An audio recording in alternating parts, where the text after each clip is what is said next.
تو ابھی رہ گزر میں ہے قید مقام سے گزر، مصر و حجاز سے گزر، پارس شام سے گزر۔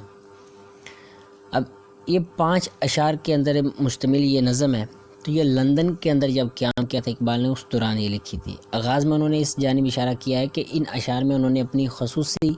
انداز میں دنیا بھر کے مسلمانوں سے خطاب کرتے ہوئے کہا تھا کہ تم لوگ تو ابھی تک نا آشنائے منزل ہو، یعنی تمہیں منزل کا ابھی تک پتہ نہیں ہے، ابھی تک راستے میں ہی بھٹک رہے ہو،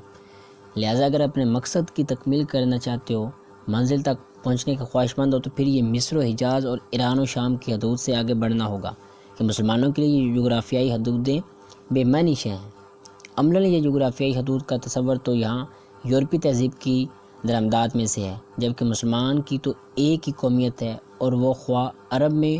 بود و باش رکھتا ہو یا عجم میں، بہرحال مسلمان ہے۔ مسلمان جہاں بھی ہو، مسلمان ہے، اور اس کی قومیت مشترک ہے۔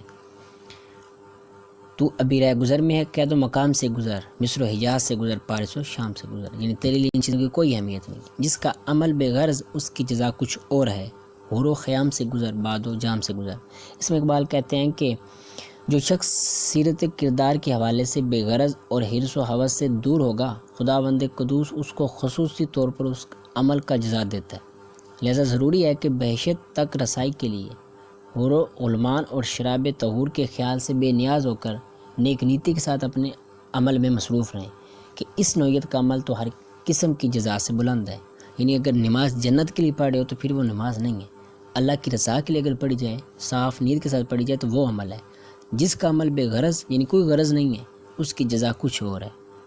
اس کا جزا ہی کچھ اور ہے، اللہ کے یہاں اس کا انعام ہی کچھ اور ہے۔ حور و خیام سے گزر، یعنی حور کے لیے بعض لوگ نماز پڑھتے ہیں کہ ہمیں اتنی حوریں ملیں گی، تو حور و خیام سے گزر، باد و جام سے گزر، یعنی جو شراب ملنی ہے یہ بالکل وہ نعمتیں ہیں، لیکن ان سے اقبال جو پوائنٹ کہنا چاہ رہے ہیں کہ اس نظریے کو سامنے رکھ کر عبادت نہ کی جائے، بلکہ اللہ کی رضا کو سامنے رکھا جائے۔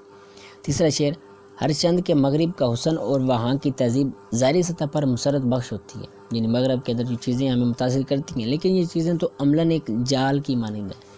جس میں بھولے بھالے انسان پھنس جاتے ہیں۔ یہاں بھی اقبال مسلمانوں کو مخاطب کر کے کہتے ہیں کہ تمہاری سیرت و کردار تو بڑے بلند مقاصد کے آئینہ دار ہیں، لہذا تمہارے لیے یہ امر ناگزیر ہے کہ مغرب کی حسن برہنہ اور تہذیب سے دور رہو، یعنی ان سے بچو۔ گرچہ دلکش بہت حسن فرنگ کی بہار،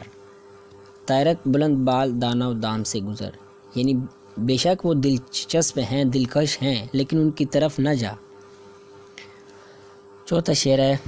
اس میں کہتے ہیں کہ تیری ضرب لا الہ تو پہاڑوں کو بھی ریزہ ریزہ کرنے کی اہلیت رکھتی ہے، تیری جو ضرب ہے تیری تلوار کی، اور تجھ میں ایسی صلاحیت بھی موجود ہے جو مشرق و مغرب کی عقد کھول ڈالے اور ان کے مسائل حل کر ڈالے۔ اے مسلمان، تیرے لیے لازم ہے جس طرح حلالی تیغ دشمن کی صفوں کو کاٹتی چلی جاتی ہے، اسی طرح اپنے عمل سے تمام معاملات کو سلجھا کر رکھ دے۔ گو شگاف تیری ضرب، تجھ سے کشاد شرک و غرب، تیغ حلال کی طرح عیش نیام سے گزر، یعنی تیری تلوار کے اندر تیرے پاس وہ صلاحیتیں ہیں کہ تو مشرق و مغرب کو کہ ہر مسائل حل کر سکتا ہے، سب کچھ کر سکتا ہے۔ پانچواں شعر، اس میں شک نہیں کہ اس شعر میں اقبال مسلمانوں سے مخاطب ہے، لیکن یہاں ان کا لہجہ خاصا تند و تیز ہے۔ فرماتے ہیں کہ نہ تو جس امام کی قیادت میں خدا عز و جل کے حضور میں سجدہ ریز ہے، اس امام کو تو خود بھی حضوری کا درجہ حاصل نہیں ہے، یعنی اس کی نیت اور عمل منافقانہ ہے، نیت اس کی کچھ اور ہے، عمل کچھ اور ہے، اسی سبب تیری نماز بے کیف ہو کر رہ گزری ہے۔ چنانچہ تیرے لیے مناسب یہی ہے کہ ایسے بے کیف سجدوں اور اس طرح کے بے عمل اور منافق امام کی قیادت سے دستبردار ہو جا، یعنی جو امام ہے وہ نماز جو پڑھا رہے ہیں اس پہ زیادہ تر لوگ عمل نہیں کرتے، جو وائز ہوتے ہیں۔ اقبال انہی حوالے سے بات کر رہا ہے کہ وہ خود عمل نہیں کرتے، ان کے گھر تربیت نہیں ہوتی، وہ صرف دوسروں کو تلقین کرتے ہیں۔ مراد یہ ہے کہ جب رہنما خود ہی بے عمل اور بد دیانت ہوگا تو ایسے لوگوں کی قیادت کو تسلیم نہیں کرنا چاہیے، بلکہ ان سے گریز کرنا چاہیے۔ تیرا امام بے حضور، تیری نماز بے سرور، ایسی نماز سے گزر، ایسے امام سے گزر۔